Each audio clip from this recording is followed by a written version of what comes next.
አሁን በአጠቃላይ ብናስቀድስ፣ ብንጸልይ፣ ብንጾም፣ ብንሰግድ፣ በሰላም ብንኖር፣ ብንመጸውት፣ ብንነጻ፣ ከኃጢአት ብንጣቀም ለምንድን ነው ከተባለ መልካችንን ለመጠበቅ ነው። ሌላ ምንም አይደለም እኮ። በቅዱሳን መላእክት ዜማ አመስግኑት። እንዲህ ያለች ቤተ ክርስቲያን የት ትገኛለች? በእውነቱ የሰማይ ምስጋና ሰብሕዎ ለእግዚአብሔር በቅዱሳኑ፣ እግዚአብሔርን በቅዱሳን መላእክት ምስጋና አመስግኑት። ማን? ኢትዮጵያ። የገጠር ብቻ አይደለም፣ ከተማም አንዳንዱ ሲመርቅ ምን ይላል? አንዳንድ የገጠር እንደዚያ እግዚአብሔርን ሰብሕዎ በክህሎቱ ነው፣ ሰብሕዎ በክህሎቱ ነው። ይህ ወጣቶችን በዘፈን እግዚአብሔርን ልታመሰግኑ ይላችኋል ይላል። ጌታዬ እንደዚህ የለም። ስድብ ብትችል በስድብ እግዚአብሔር ልታመሰግን ነው አይደለም። ሰብሕዎ በክህሎቱ ማለት በየችሎታቸው አመስግኑ ማለት አይደለም። በየችሎታችን እናመሰግነዋለን፣ ግን በየችሎታቸው አመስግኑ ማለት ዘፈን የቻለ ሁሉ እግዚአብሔርን በዘፈን ያመስግን ማለት አይደለም። አንድ መልአክ ከአንድ መልአክ ተነጥሎ አይቆምም፣ የተለየ ምስጋናም የለውም። በሰማይ ያለውን ፈቃዱን ነው መድኃኔዓለም በምድር የሰጠን። ተለይቶ እኔ ብቻዬን ኢየሱስ ክርስቶስን የግል አዳኝ አድርጌዋለሁ አይቻልም። እንደዚህ ተቆርጦ መውጣት አይቻልም። እንደ መልአክ በህብረት የሚኖር ነው፣ በህብረት የሚመለክ ነው። እግዚአብሔር የአንድነት አምላክ ነው፣ የተዋሂዶ አምላክ ነው፣ ህብረታዊነት ነው። ኦርቶዶክሳዊ መሆን ማለት ይሄ ነው። በህብረት መኖር ነው፣ በአንድነት መኖር ነው። መልአካዊ ህይወት ማለት ይሄ ነው። እንዲህ ብለው ይኖራሉ። በዚያው ላይ ደግሞ የአንዱ ክንፍ ከአንዱ ክንፍ የተያያዘ ደግሞ የአንዱ ትምህርት ከአንዱ ትምህርት የአንዱ ትምህርት ከአንዱ ትምህርት መግጠም አለበት። ዛሬ የሚያስተምረው ሰውዬ መምህር ከአባ ጊዮርጊስ ትምህርቱ ካልገጠመ የሰውዬ የኛ አይደለም። የአባ ጊዮርጊስ ትምህርት ከቅዱስ ያሬድ ባይገጥም ኑሮ የኛ መምህር ባልሆነ ነበር። የቅዱስ ያሬድ ትምህርት ከቅዱስ አትናቴዎስ ባይገጥም ኑሮ የኛ ባልሆነ ነበር። ከነ ቅዱስ ዮሐንስ አፈወርቅ ባይገጥም፣ ከነ ቅዱስ ቄርሎስ ባይገጥም፣ የነዚህ ደግሞ ከነ ቅዱስ ሄሬኔዎስ ከነ ቅዱስ አግናጤዎስ ባይገጥም፣ ክንፈ ትምህርታቸው የትምህርታቸው ክንፍ ካለፈው ባይያዝ፣ መልአክ ከመልአክ ካልተያዘ መልአክ አይደለም። መምህር ከመምህር ካልገጠመ መምህር አይደለም፣ ተቆርጦ የወጣ ነው። ከቅዱስ ጳውሎስ ያልገጠመ፣ ከሐዋርያውያን አበው ያልገጠመ፣ ከመልአክ ያልገጠመ፣ ከሰማይ ምስጋናው ከመላእክት ምስጋና ተቆርጦ የወጣ ትምህርቱ ከሐዋርያትና ከሐዋርያት ልጆች ከሊቃውንት ተቆርጦ የወጣ የቤተክርስቲያን አባት አይደለም። ይሄን ነው ሰው መለኪያው ማለት ነው። የተያያዙ ክንፋቸው የተያያዘ እንዲህ አድርገው አመሰግናሉ። በቅዱሳን መላእክት ዜማ አመስግኑት። እንዲህ ያለች ቤተ ክርስቲያን የት ትገኛለች? በእውነቱ የሰማይ ምስጋና ሰብሕዎ ለእግዚአብሔር በቅዱሳኑ፣ እግዚአብሔርን በቅዱሳን መላእክት ምስጋና አመስግኑት። ማን? ኢትዮጵያ። ዋይ ዜማ ዘሰማይኩ በሰማይ መላእክት ቅዱሳን። ከሰማይ ከመላእክት ሰምቼ የመጣሁት ዜማ እንደምን ያለ ነው! ምን ያምር ይላል ቅዱስ ያሬድ።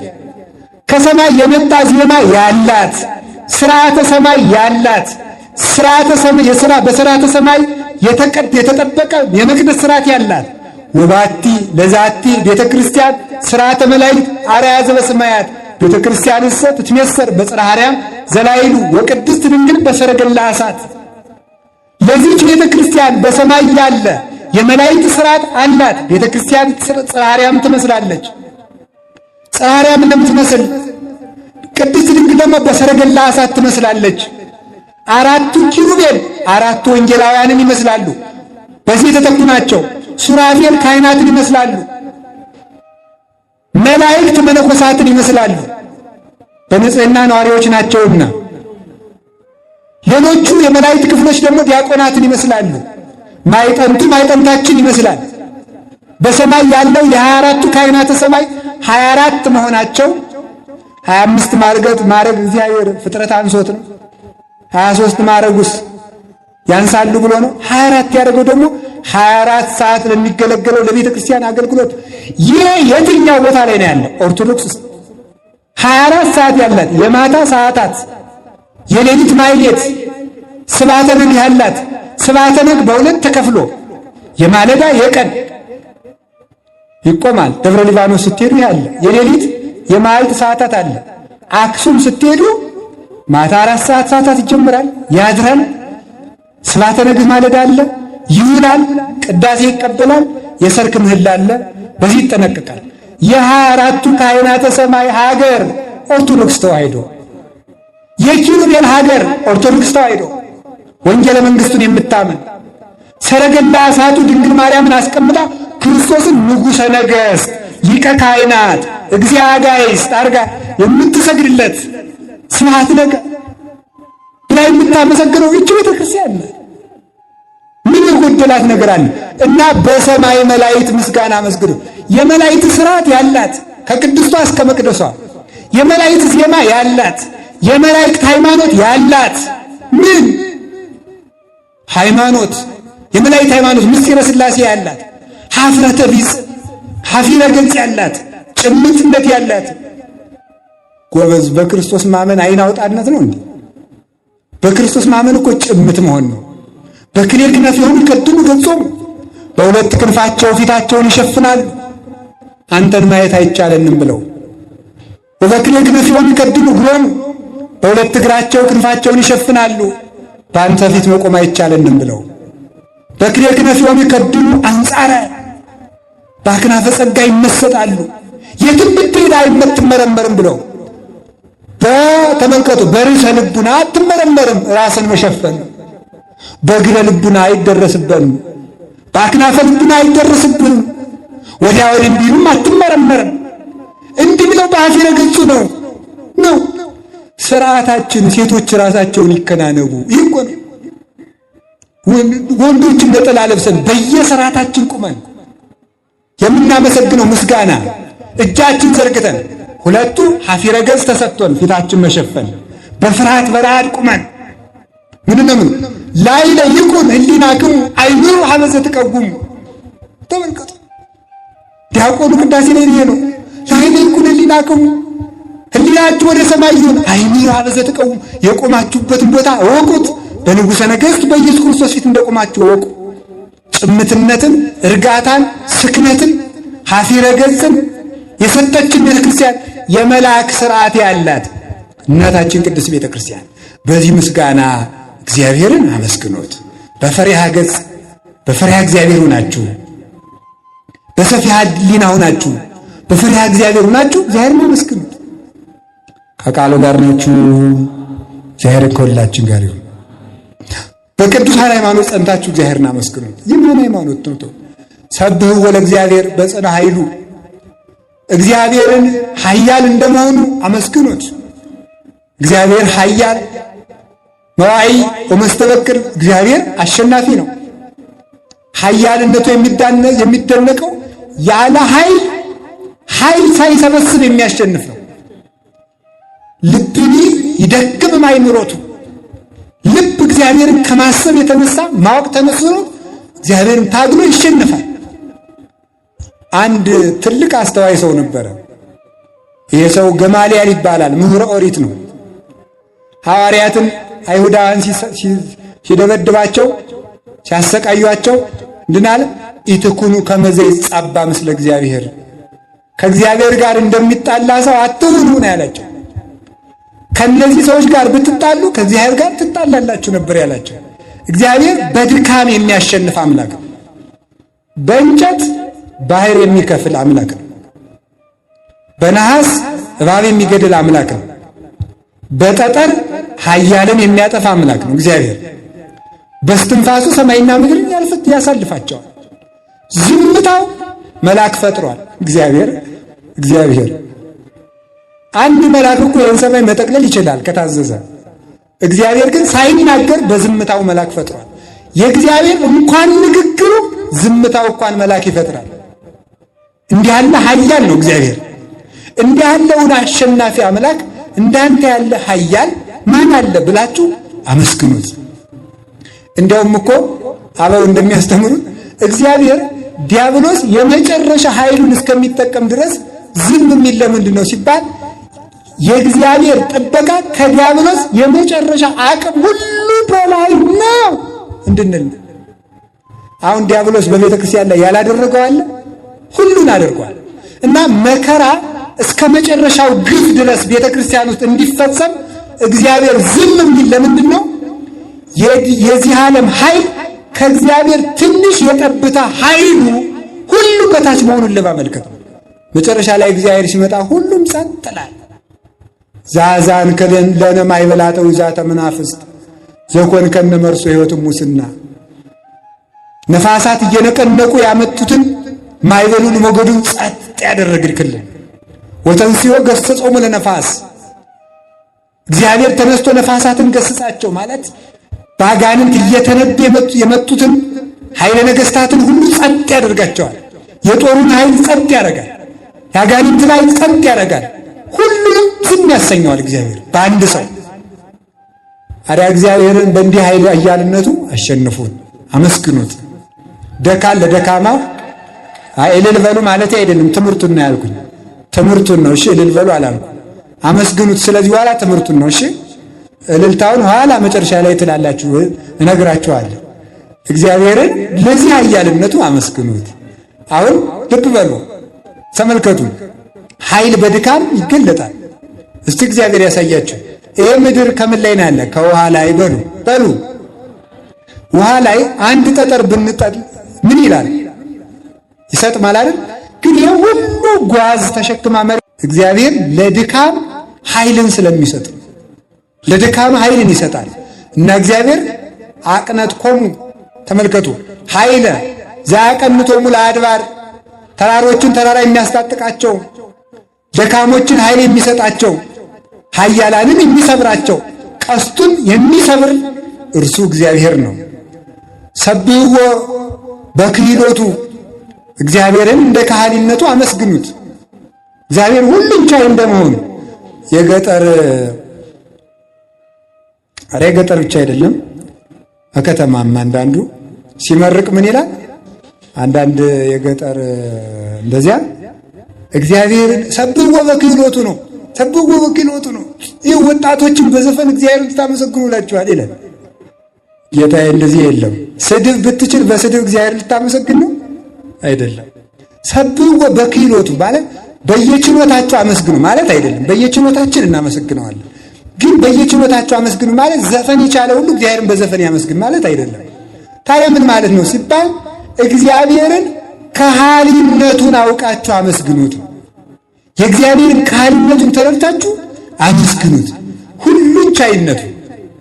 እስኪ አንድ ጥያቄ ልጠይቃችሁ። አንድ እግዚአብሔር ከሚደነቅበት ከሃሊነቱ ሁለት ነገሮች ናቸው። አንዱ ይሄን ዓለም ማምጣቱ ነው። ሁለተኛው ይሄን ዓለም ማሳለፉ ነው። አሁን ተመልከቱ፣ ይሄን ዓለም ማምጣት ተመልከቱ። የድሃ ቤት አለች። የድሃ ቤት ጠባብ ጎጆ ብትሆን የድሃ ቤት መባሏ ሀብት ማምጣት ስላልቻለች ነው። ደግሞ ችግሯ ደግሞ ብዙ ሀብት ቢሰጧትም ደግሞ መሸከም አትችልም። የታስቀምጠዋለች ሰፍቶ ካልተሰራ። እግዚአብሔር ይሄንን ዓለም ከወዴት አመጣው? እንጃ። እግዚአብሔር ያው የሌለን ነገር ማምጣት ለእግዚአብሔር ብቻ ይቻላል። የሌለን ማምጣት፣ የሌለውን ነገር ማምጣት። የሌለው የለም መጣ። ከየት ነው? ከየት ማለት በራሱ ስህተት ነው። ከየት ከተባለ ምንጭ አለው ማለት ነው። ለምድሩ ለሰማዩ ከየትም አይባልም፣ እንዴትም አይባልም። የለም ነበር ኖረ። ይህ ዓለም እንዴት እሱ ያውቃል። ኋላ ይህንን ዓለም ይወስደዋል። ወዴት እንጃ። ይወስደዋል ሳይሆን ያጠፋዋል። ሲጠፋስ ወዴት? ፍጡር እኮ የሌለን ማምጣት ብቻ ሳይሆን ያለን ነገር ማጥፋትም አይችልም። ለምሳሌ አንድ ሰው ወረቀትን በእሳት ቢያቃጥለው አጠፋው ማለት አይደለም፣ ወደ አመድነት ቀየረው፣ ሌላ አመድ ተክቷል። ማጥፋት ማለት ምንም እንዳይኖር ማድረግ ነው። አይቻልም። ሌላ ሁሉ ይተካል። ሰውን ብትገለው አፈር አድርገህ ትተካዋለህ፣ አታጠፋውም። እግዚአብሔር ነው ማጥፋት የሚችል፣ እንዳይኖር ማድረግ ማለት ነው። ህልም ማድረግ የሚችል ይህንን ከሃሊነቱን አይታችሁ አመስግኑት። እግዚአብሔርን ከሃሊነቱን አለማወቅ ፈሪ ያደርጋል፣ ተጠራጣሪ ያደርጋል፣ መናፍቅ ያደርጋል። ከሃሊነቱን አለማወቅ ያሸብራል፣ ያስፈራል፣ አለቅን ያሰኛል። የእግዚአብሔርን ጌትነት አለመረዳት። ለምን ስትሉ አሁን እግዚአብሔር መጀመሪያ ውሃ ነበር። ከማህፀን ጀምሮ ብዝብዝ ውሃ ነበር። በእናታችን ማህፀን ጀምረን ከአባት ወገብ የሚከፈለው አለ፣ ከእናት ወገብ የሚከፈለው አለ። ያ በማህፀን ይቀረጻል። ብጽብጽ ውሃ ነው። ያ ጭራ መስሎ በ40 ቀን ነው መልኩ ተሰርቶ የሚያልቀው። በቃ ከጭራ ቀጥኖ ያ መልክ ይዞ በአንትንት በጅማት በአይጽንት በአጥንት ጸንቶ አፈር ተጨምሮበት መሬት ሆኖ ሰው ሆኖ ለዚያ ዓይን ተበጅቶለት፣ ለዚያ ጆሮ ተበጅቶለት፣ ለዚያ እግር ተበጅቶለት፣ ለዚያ ነፍስ ተሰጥቶት አንድ ላይ ነው የሚፈጠረው። ያ እንደገና ደግሞ ጸንቶ አድርጎ ልዩ የነበረው አካል በመንፈቅ በዚያ ጽንስ ቢታይ ልዩ ነው።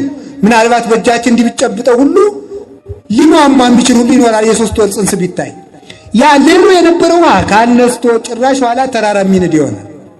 ይሄ እግዚአብሔር ካሊ ነው። ኦዘታ ወጽኦ ለሕፃን ማቁ የብሲ ወትፌኖ ውስተ ከርሰ ብእሲት ወትጠበልሎ በሰፋድል ረቂቅ እንዘ ማይውቱ ታረገው በጥበብከ ወባህር ማለት ተሰይሞ መኒ ለበይኖ መኒ ለነዲ አብየቱ ሕፃኑን ከአባቱ ወገብ የምታወጣው በእናቱ ማህፀን የምትልከው ውሃ የነበረውን የምታረጋው በረቂቅ ሰፋድል የምትጠቀልለው የምታጸናው ውሃ የነበረውን በኃይል የምታጸናው በአንትንት በጅማት በአጥንት የምታጸናው ቢሰራ ድሃ የሚሆንበትን ቢሰራ የሚከብርበትን ባይሰራ የሚደይበትን መልካም ቢሰራ የሚጸድቅበትን ክፉ ስራ ቢኮነንበትን አካል ዘአክልን የምትሰጠው እንዳንተ ያለ ማን አለ ብሎ እንደተናገረ የእግዚአብሔር ካህሊነት ነው። ይሄ የእግዚአብሔር ካህሊነት ነው።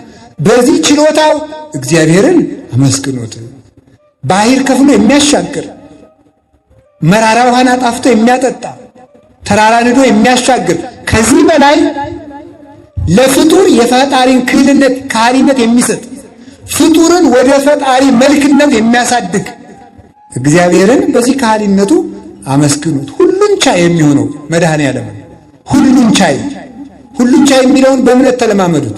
አንዳንድ ጊዜ ይሄ እግዚአብሔር ጨጓራ ይፈውሳል አይፈውስም? እስኪ ንገሩ። የጨጓራ በሽታ ንገሩኝ እንጂ በሉ እንጂ።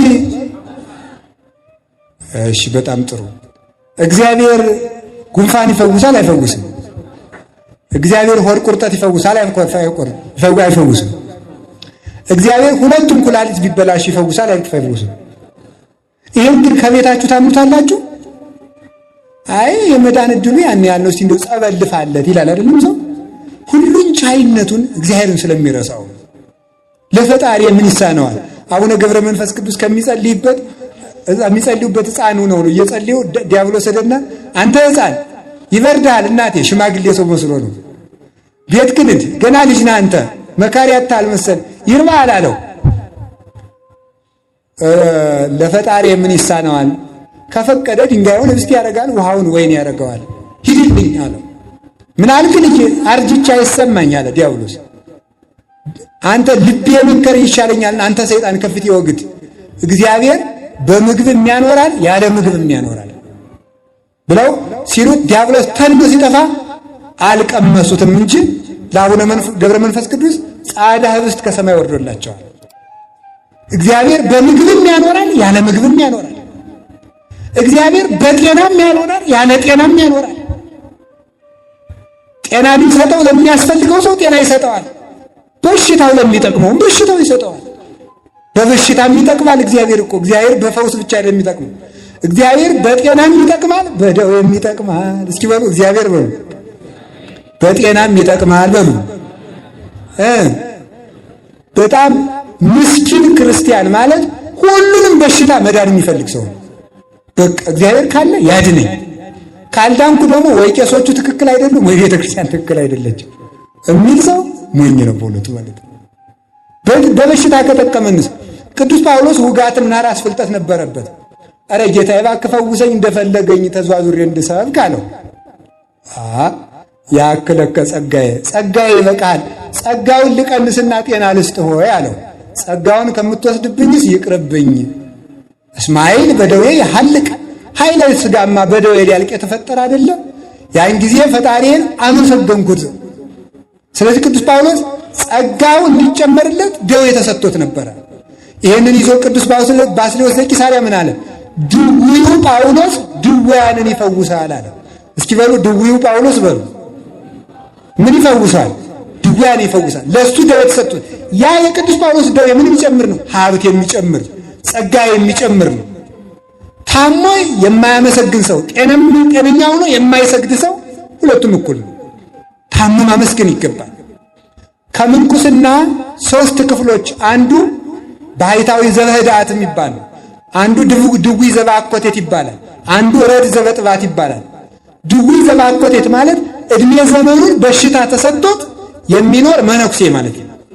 ይሄ በምንድን የሚጠቀመው ሲባል እግዚአብሔር ይመስገን በማለት። እስኪ በሉላችሁ እግዚአብሔር ይመስገን ማለት በራሱ ስግደት ነው፣ ጸሎት ነው፣ አገልግሎት ነው። እግዚአብሔር ይመስገን ማለት መጨረሻ ላይ ሄደን የምንገባበት አገልግሎት እግዚአብሔር ይመስገን ነው።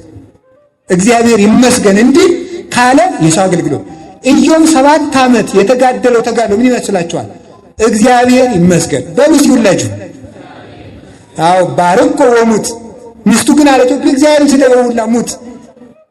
እግዚአብሔር ይመስገንን ላለማስባል ነው ዲያብሎስ የኢዮብን ከብቶቹን የጨረሰ፣ ልጆቹን የጨረሰ፣ ሚስቱ እንድትሰለቸው ያደረገ፣ አካሉ ደግሞ ምንድን እንዲያደረገ አካሉን ሁሉ በቁስል ያነደደው፣ ስታስታምመው የነበረችውን ሚስቱን እንኳን እንዲሰለቻት አደረገ። ሌላው ቀርቶ ሊቃውንት በትርጓሜ እንደሚያብራሩት ከዕለታት አንድ ቀን እግዚአብሔርን ስደበው ብላ ሚስቱ አልሰድብ ስትል የኢዮብ ሚስት ታግሳ ስታመሰግን ያን ያህል ቁስሉን ታግሳ ስትኖር አንድ ቀን ቁስሉ ሸቷት አያውቅም ነበር። አንድ ቀን ግን ምንድን ነው ያደረገው? ዲያብሎስ ንጉሥ መስሎ ወንዝ ዳር መጥቶ ሰራዊት ይዞ ቁጭ አለ። ያቺ ማናት አለ ውሃ ልትቀዳ ስትሄድ የኢዮብ ሚስት ናት። እስኪ ነይ በሏት። ነይ አንቺ ምን አይነት ጽኑ ሴት ነሽ? ይህንን ያህል ቁስል እየሸተተሽ እዚህ እየተንጠፈጠፈብሽ የምትኖሪ ምን አይነት ደግ ሰው ነሽ? ምን ትችይ? ወይ ጽናት ወይ ጽናት! ይልቅ እንደኔ ያለ መዘዙ አግብተሽ አትኖሪም ማለት ወንድ መስሎ ሲላት፣ አይ እሺ አለች። አይ በእኔ በዚሁ ቅሪ ሲላት፣ አይ 7 ዓመት ያስታመምኩትና አንድ ቀን በውሃ ጥም ቢሞት ጸጸት ውስጥ ያተርፈኛል፣ ቢያንስ ውሃ ጥየለት ልምጣ ብላ ሄደች። በሩ ላይ ስትደርስ 7 ዓመት ያልሸተታት ቁስል የዚያ ያለ ሸተታት። ለምን ሲባል ምን ትችይ ሲላት፣ ምን ነው ችዬው የኖርኩት እግዚአብሔርስ ምኑን አስታቀፈኝ የሚል ሕሊና የምሬት ሕሊና ስለገባባት ነው። ምስጋና መከራን ያስረሳል፣ ማማረር ደግሞ መከራ ይጨምራል።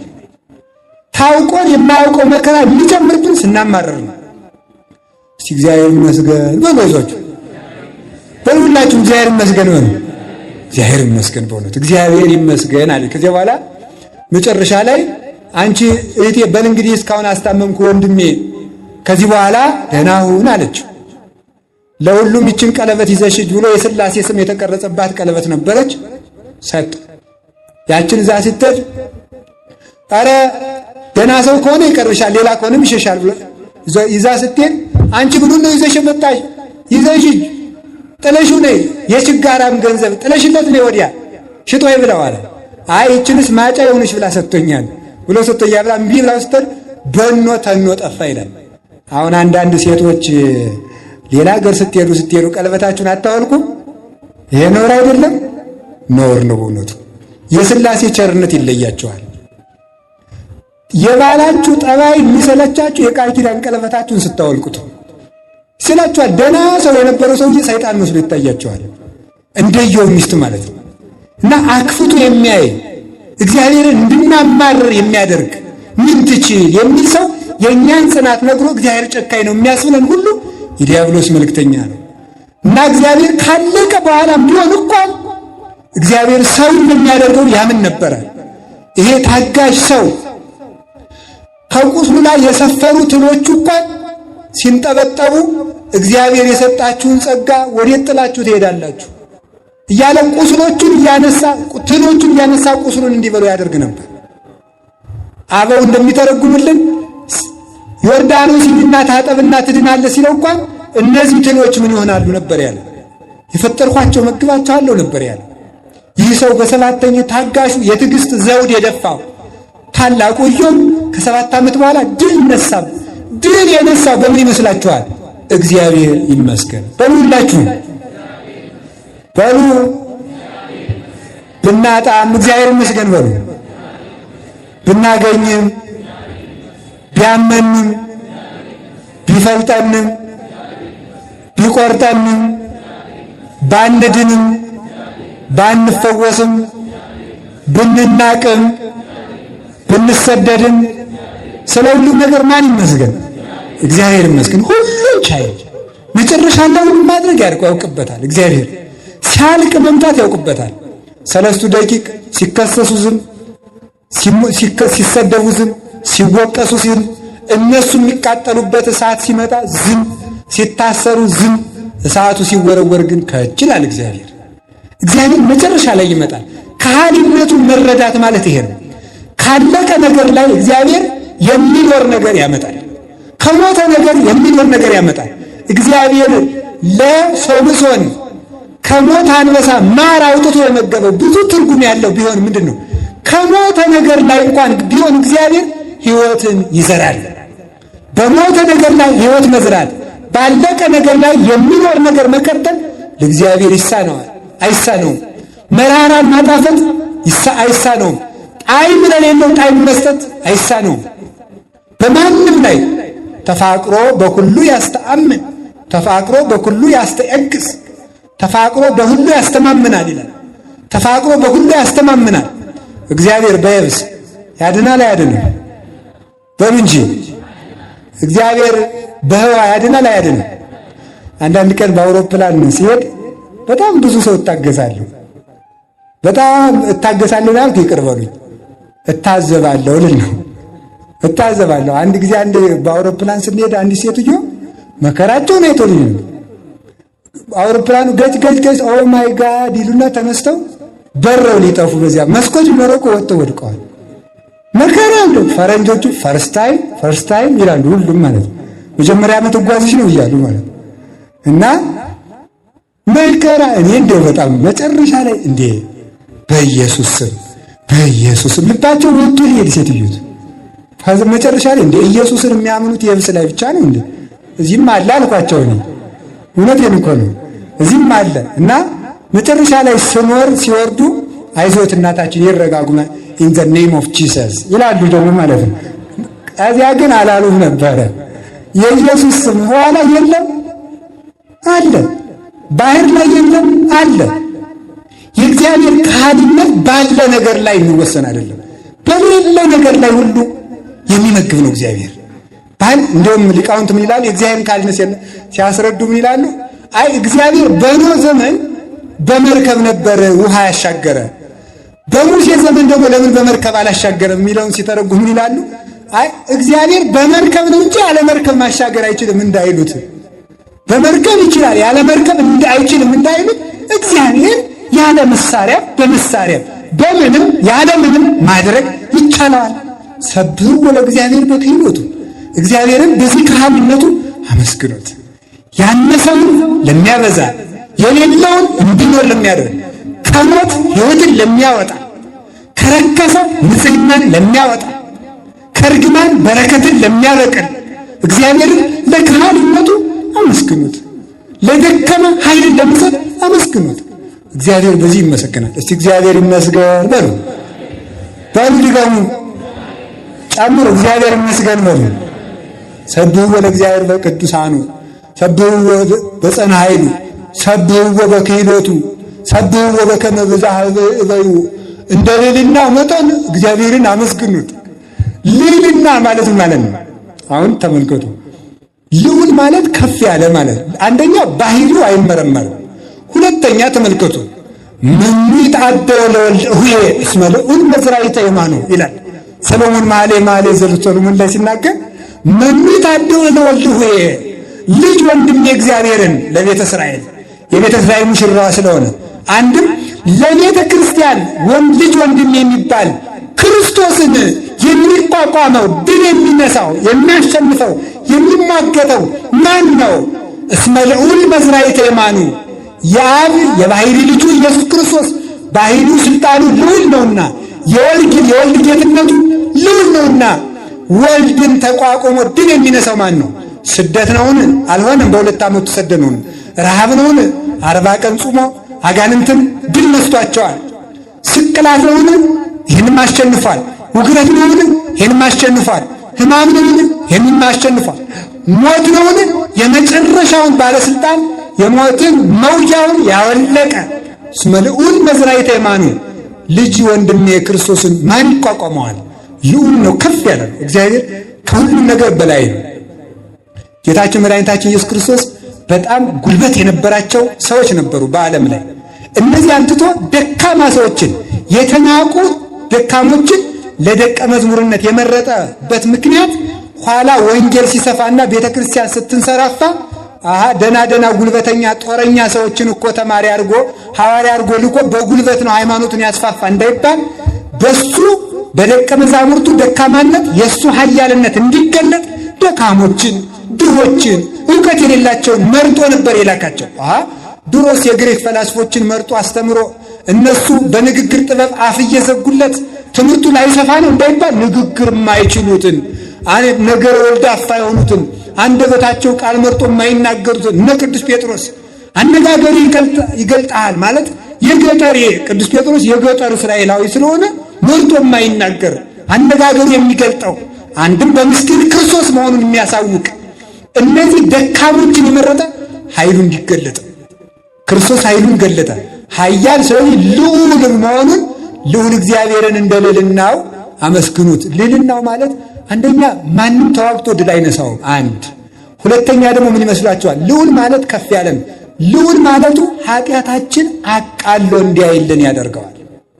አንዳንድ ሰው ቀለል ባለ ምሳሌ አይመጥንም እንገራችሁ። አንድ ትልቅ ሰው የ40 ዓመት ሰው ከሕፃን ልጅ ጋር ተጣልቶ ቂም ይዞ ሲገኝ ይባላል። እንደው አንተስ እንደው ከልጅ ጋር ምን ይሆንክ ነው ይባላል።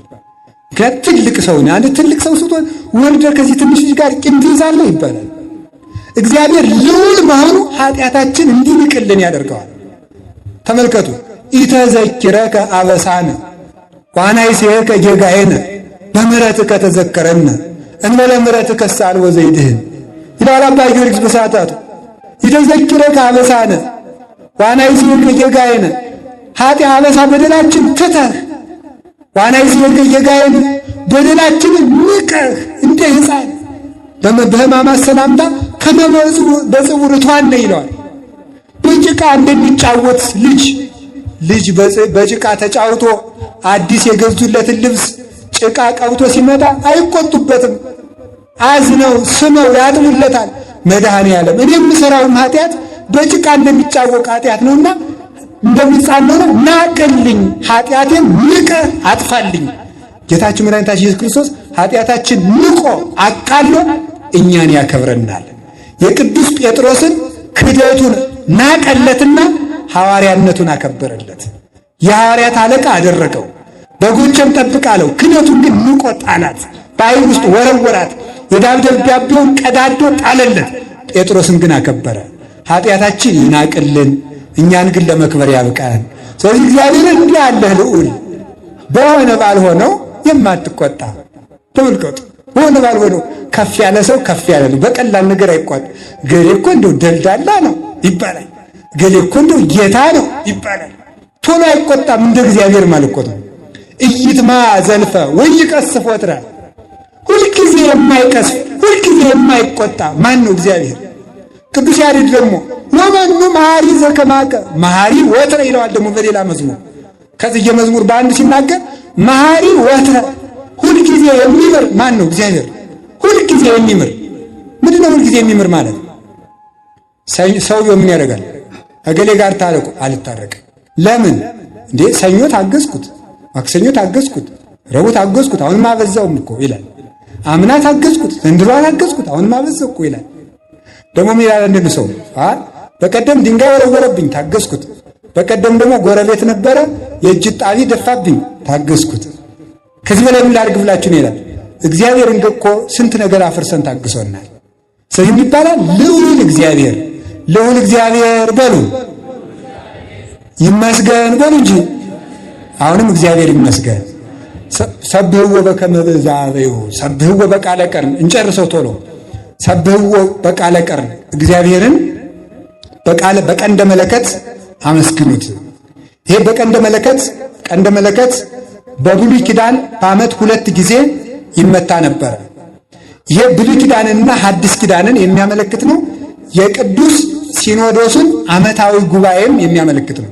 አሁን የቅዱስ ሲኖዶስ ጉባኤ እየተካሄደ ነው አይደለም? ያ የብሉይ ኪዳኑ ቀንደ መለከት ይሄንን የሚያጠይቅ ነበረ።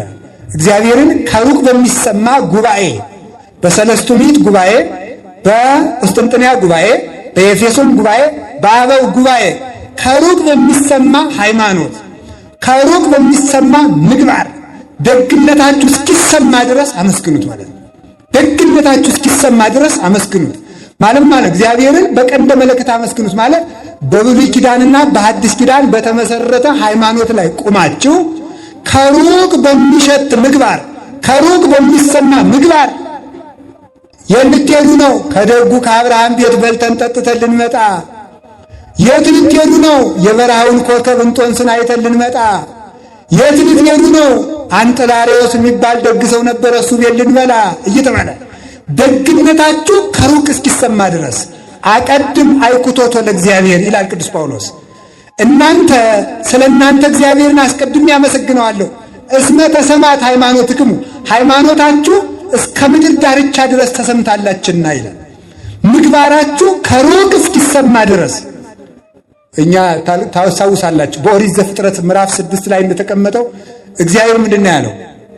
የእነዚህ ሰዎች የኃጢአታቸው ጩኸት ወደ መንበሬ ደርሷል ነው ያለው።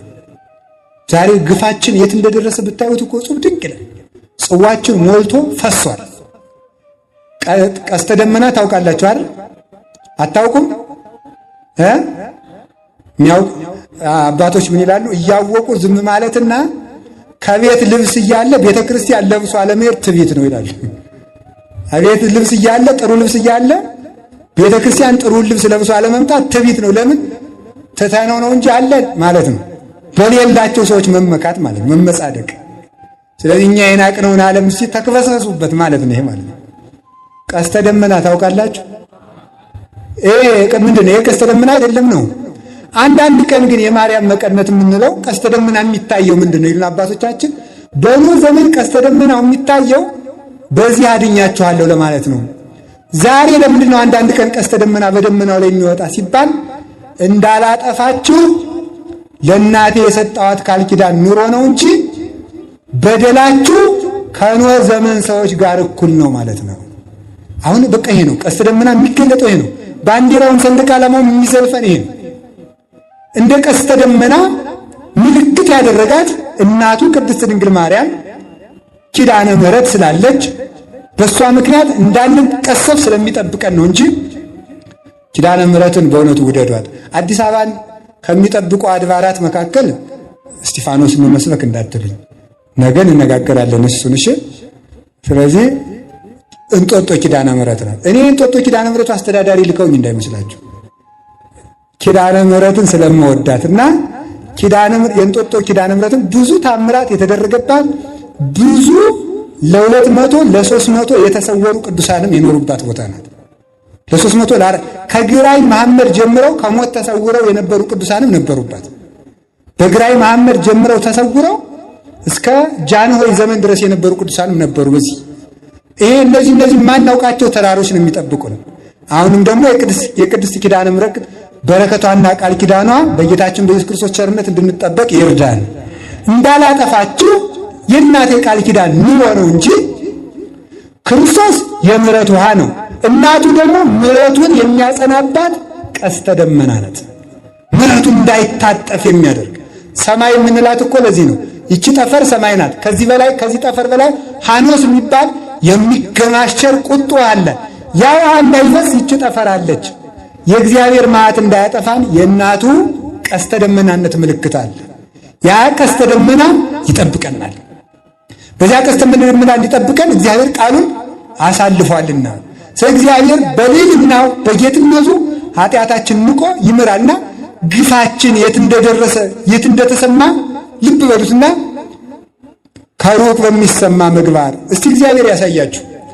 ኢትዮጵያ ሀገራችን ዛሬ ሰው ኢትዮጵያውያንን እያለ የሚመጣባት ሆናል ወይስ እየወጣ የሚሄድባት ነው የሆነችው?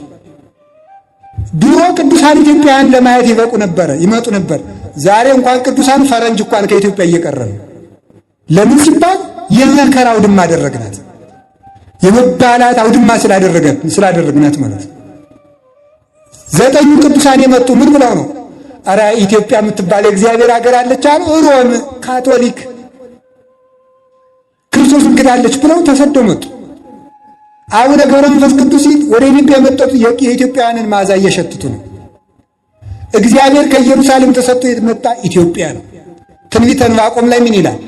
አይጻዳተ ኢትዮጵያ ይደነግጻ፣ የኢትዮጵያ ድንኳኖች ይጨነቃሉ ይላል። የኢትዮጵያ ድንኳን ማለት ልብ ማለት ነው። የኢትዮጵያ ድንኳኖች ይጨነቃሉ ማለት የኢትዮጵያውያን ልባቸው እግዚአብሔርን ይፈራል ማለት ነው። እግዚአብሔርን የሚፈራ ነው። ያ ልባችን ነበረ እናቱን በእናትነት በቃል ኪዳን በእንግድነት ክርስቶስን በአባትነት ተቀብለን የተባረክን በዚያ ነበረ እና ኢትዮጵያውያን ጥበብ የሚፈለግባት ሃይማኖት የሚገኝባት ዜማ የሚገኝባት ሀገር ናት። እስከ ወዴት እንዲሰማ ሀገራችንን ከማሰደብ እግዚአብሔር ይሰውረን። አንድ አባት አሉ ኢትዮጵያ ድጓ አለ የቅዱስ ያሬድ ይባላሉ። ፈረንጅ መስ አንዳንድ ጊዜ ሞኝ አይደል? የኢትዮጵያ ሰው በሙሉ ድጓ የሚያውቅ ነው የሚመስለው እና ሄዶ ውጭ ሀገር ሲሄድ አንዱን የኢትዮጵያ አፈቀላጤ እስቲ የኢትዮጵያ ድጓ ጮህልኝ ሲለው ዘፈን ነግሮታል። ዘፈን ጮህለታል። ያን እዚህ ጮህለት ኋላ እስቲ ድጓ ጮህልኝ ሲባል ድጓ ጮህለታል። ያ ፈረንጅ ደግሞ ያን ዘፈኑን ግጥሙንም አውቀዋለሁ አልነግራችሁም፣ ደግሞ ችግር ነው ብዬ ነው እንጂ እንደዚያ ብሎ ገርዘፍኖ መጥቷል። ኋላ ዘፈኑን ይዞ የያሬድ ድጓ እያለ ሲሆን ይሄኛው ሊቁ ሆኖ እስቲ ጮህልኝ ብሎ ጮህለታል። ይሄኛውስ ድጓ ነው ብሎኝ ይላል። አይ እሱ ገና የሚለማመዱት ስለሆነ ይሄን አጥፋው ብሎ አስጠፋው። ለምን? ሀገራችን የዘፈን ሀገር ናት ተብላ እንዳትሰደብ ማለት ነው። ይሄ ገና የጀመረው ስለሆነ ይሄን አጥፋው የነው ድጓ ብሎ አሳያዘ ሀገራቸው እንዳትሰደብ ማለት ነው። እና በእውነቱ ከሩቅ የሚሰማ በቀንደ መለከት አመስግኑት ማለት መራራ ሕይወታችሁ ከሩቅ እንዳይሰማ አድርጉት። አይተው እናንተን እግዚአብሔር እንዲያመሰግኑ በጎ ምግባራችሁ ከሩቅ ይታይላችሁ እንጂ ክፉ ነገራችሁ አይታይባችሁ የሚለውን ሲናገር እግዚአብሔርን በመለከት አመስግኑት። ሰብሕዎ ለእግዚአብሔር ምን አለ? በቃለ ቀርን ሰብሕዎ በመዝሙር ወበመሰንቆ። 2 ነጥቦች ነው የቀሩኝ። እግዚአብሔርን በመዝሙርና በመሰንቆ አመስግኑት። እስኪ በሉ እግዚአብሔርን በሉ። በመዝሙርና በምን አመስግኑ? በመሰንቆ። በመዝሙርና በመሰንቆ ምንድን ነው? መሰንቆ ማለት ሃይማኖት ነው። ማን እንደተረጎመው? ቅዱስ አትናቴዎስ ነው የተረጎመው። መሰንቆ ማለት ሃይማኖት ማለት ነው። መዝሙር ማለት ምግባር ማለት ነው። እግዚአብሔርን በመዝሙርና በመሰንቆ አመስግኑት ማለት እግዚአብሔርን ሃይማኖትን ከስነ ምግባር አንድ አድርጋችሁ አመስግኑት ማለት ነው። መሰንቆ ብቻ ቢጮህ ትርጉም የለውም። መዝሙር ብቻም ሳይሆን አስማምታችሁ አመስግኑት። አሁን አንዳንዱ ሰው ሃይማኖት ሳይኖረው መዝሙር ይሆናል፣ ሃይማኖት ሳይኖረው ዘማሪ ይሆናል። አንዳንዱ ሰው ደግሞ ምን ይላል? የመናፍቃንን መዝሙር ብናመሰግን ችግር አለው ይላል። አዎ አለው። ሰብሕዎ በመዝሙር ወበመሰንቆ፣ በመሰንቆና በመዝሙር አመስግኑት ማለት ሃይማኖትና ምግባር ጨምራችሁ አመስግኑት። ሃይማኖትና ምግባር ሳይዙ ማመስገን አንዳንድ ሰው ንስሐ ሳይገባ መዝሙር ክፍል መሆን ያምረዋል። ንስሐ አይገባም፣ መቁረብ አይፈልግም፣ መዝሙር ክፍል መሆን ያምረዋል። ዳዊት አይደግምም፣ መዝሙር ክፍል መሆን ያምረዋል። ማስቀደስ ኪዳን ማስደረስም አይፈልግም፣ ዘማሪ መሆን ያምረዋል። የለም ከማመስገን በፊት ሃይማኖትና ምግባርን ያዝ። ሃይማኖት ከሌለው ሰው እግዚአብሔር ምስጋናን አይፈልግም። ሃይማኖት የሌለው ሰው በሃይማኖቱ የሚታማ በሃይማኖቱ የሚጠረጠር ሃይማኖቱ እንክርዳድ የተጨመረበት ሰው እግዚአብሔር ይህንን አይፈልግም። ይሄ የማን ነው? የቃየል መስዋዕት ነው። አይቀበለውም እንዲህ ያለውን ነገር። ስለዚህ ለይቶ ሃይማኖት ማመስገን ምስጋና መዝሙርን ካዳመጣችሁ ሃይማኖት ያለውን ሰው ለስጋችን ስለተመቸን መዝሙሩ ተመልከቱ። መዝሙሩ ትክክል ነቀፋ የሌለበት እንኳን ቢሆን የሚዘምረው ሰው ሃይማኖት ከሌለው ግን ትክክል አይደለም። ለምን ቢባል የቀረበው ማር እንኳን ቢሆን መርዝ በነበረበት ዕቃ ከቀረበ ማር አይደለም፣ ይገላል። ሃይማኖት አልባ ምስጋና የለም፣ ምግባር አልባ ምስጋና የለም። እየወደቁ እየተነሱ ሰው ይወድቃል ይነሳል። ምግባርን ከሃይማኖት ይዛችሁ አመስግኑት። መሰንቆ የቤተ ክርስቲያን የአንድነቷ ምሳሌ ነው። መሰንቆ ጭራው ብዙ ነው፣ ድምፁ ግን አንድ ነው። ቤተ ክርስቲያን ብዙ ሕዋሳት አሏት። አንድ አካል ናት። የማን አካል? የክርስቶስ አካል ናት። በቤተ ክርስቲያን መለያየትን የሚፈጥር ሰው ቢቀድስ፣ ማይለት ቢቆም፣ ድጓ ቢያውቅ፣ አንገቱ እንደ ቀለበት እስከሚቀጥል ድረስ ቢዘም፣ ቢጸነጽል፣ ቢያመረግድ፣ ቅኔ ቢቀኝ በፍጹም ትርጉም የለው። የቤተ ክርስቲያንን አንድነት የሚነካ ሁሉ ምስጋና አይደለም። ድጓ ሊሆን ይችላል። የቅዱስ ያሬድ ድጓ እንኳን ቢሆን እንኳን የኛ ወንዱውን እኮ አላችሁ የላችሁም፣ እግዚአብሔር ከሁላችን ጋር ይሁን። እግዚአብሔር በመሰንቆና በምግባር አመስግኑት ማለት ሃይማኖትን ከምግባር አንድነትን ጠብቃችሁ አመስግኑ። የእግዚአብሔር ቤተሰቦች በሕይወታችሁ ዘመን ሁሉ ቅድሚያ የምትሰጡት ነገር ቢኖር የቤተ ክርስቲያን አንድነት ነው። እስኪ የቤተ ክርስቲያን አንድነት በሉ። አባ የቤተ ክርስቲያንን አንድነት የሚነካ ከሆነ አባ ቀርቶ ቤተ ክርስቲያንን ይዛችሁ ትቀጥላላችሁ። የሚደረገው እንደዚህ